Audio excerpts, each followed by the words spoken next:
So, moving on to the episode about knife defense. So, before we start, there's just a few points that I wanted to make about knife defense in general.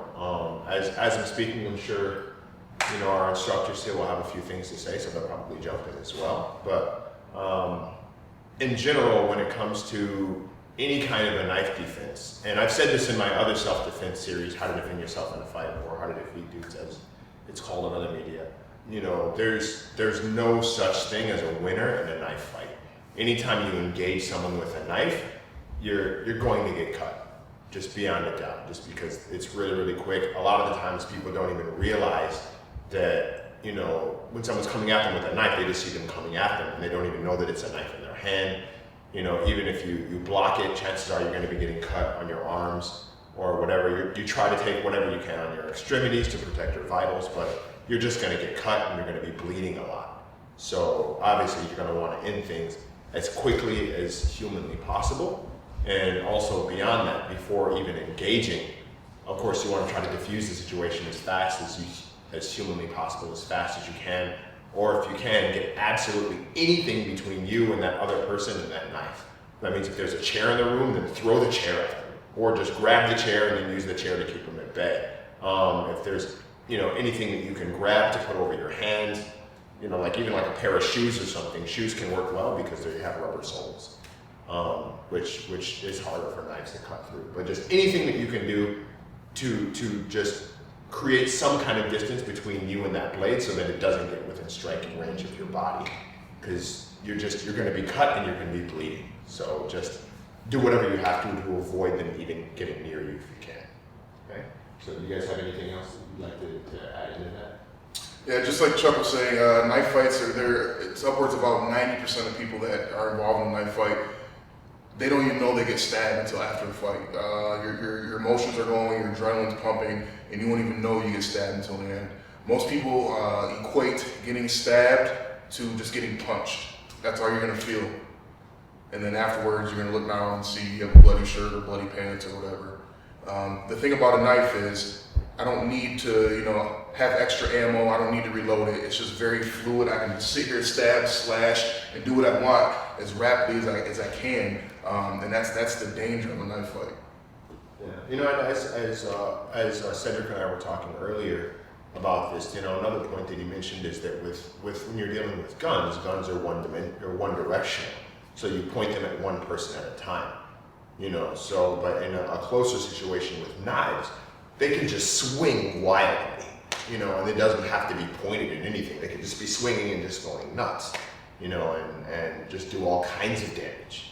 So, yeah. So again, just to reiterate the point, you really, really want to just stay away from any kind of a confrontation with a knife if you can. And if you can't, you want to get whatever you can in between you and the person with the knife, and you want to create as much distance as you can with that person with the knife. You don't want to go anywhere near that, because no matter what, if you engage someone with a knife, you will get cut. One last point I want to make is, with the techniques they're going to demonstrate, I hope that I shouldn't have to say this, but I'm going to say it anyway to be safe.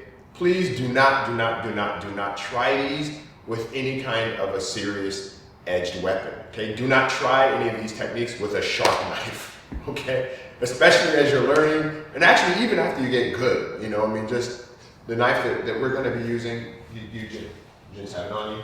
You can take a look at it, totally rounded, no sharp edges, okay? Use training knives, use rubber knives, train safely. The last thing you want is to get seriously hurt when you're just learning to defend yourself against knives, okay? So don't let yourself get hurt. Use safe training weapons as you're doing this, okay? Okay, so without further ado, gentlemen, it is your show. Please show us the first technique. Okay, this first technique is gonna go back to our 360 defense. So it's gonna be almost like an ice pick overhand type set.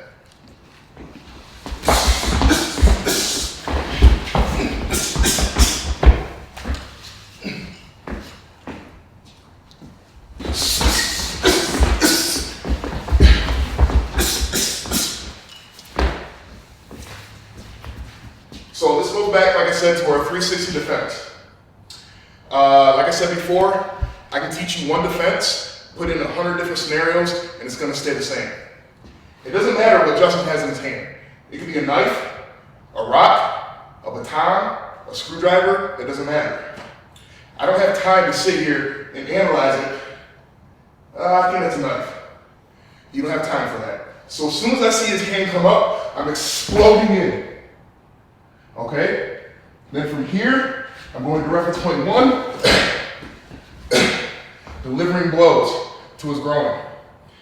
When I feel that he's softened up enough, I will take him down, hand up, on the back of his neck. My weight is on him. From here, I continue to beat him, to soften him up.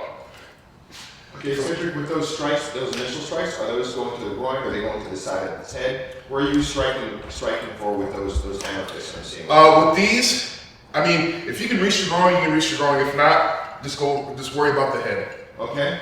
Hit that reset button, then get his mind off of attacking you. Hit. The takeaway is just a Cavalier Take-away. While I'm keeping this arm here locked up, Cavalier Take-away, I hit down hard on his hand, releasing the grip, and I can take the knife away. Okay. Can you please explain what you mean by the term Cavalier? This is a new term for me. Yes. The Cavalier Take-away, all it is the philosophy behind it is when I come down hard on these knuckles up here and come back, it's going to automatically loosen his grip. I see. Loosen his grip enough where I can peel the knife out of his hand when I come back up. So I have to come down hard and fast.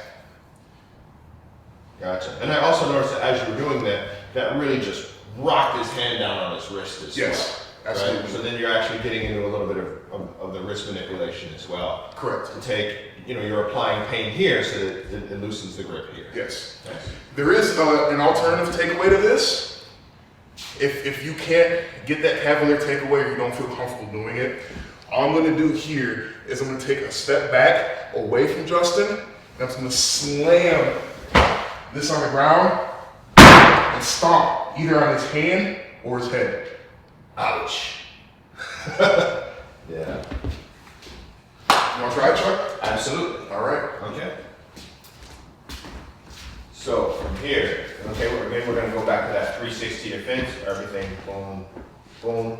Okay, so he comes in, boom. Okay, so actually sliding in, feet square, hitting and blocking at the same time. Correct.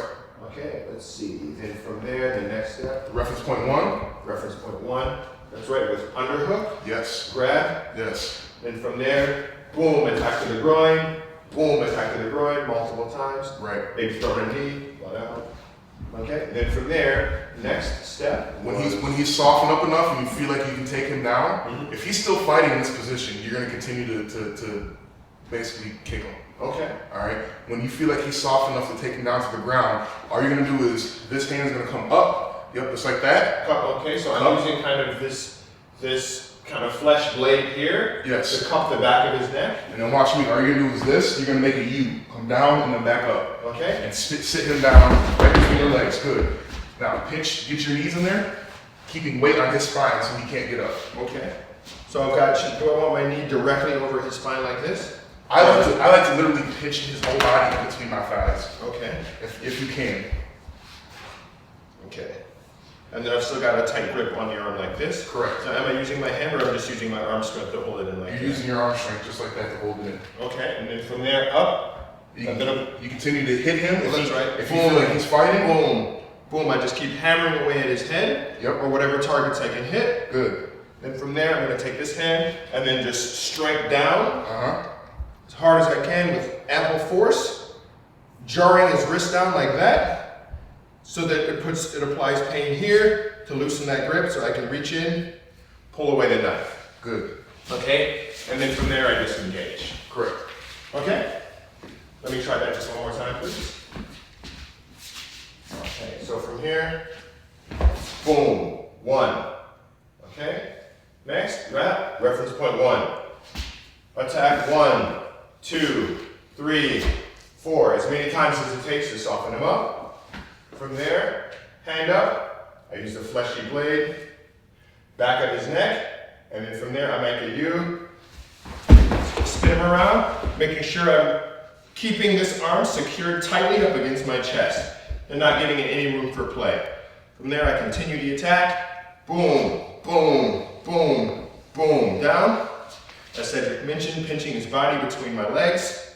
And from there, hammer down on the wrist to loosen the grip, uncurl, and remove. And disengage. Okay? Correct.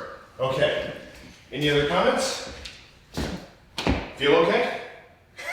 He's like, no. I didn't like the way that felt at all. Right. Okay. Great.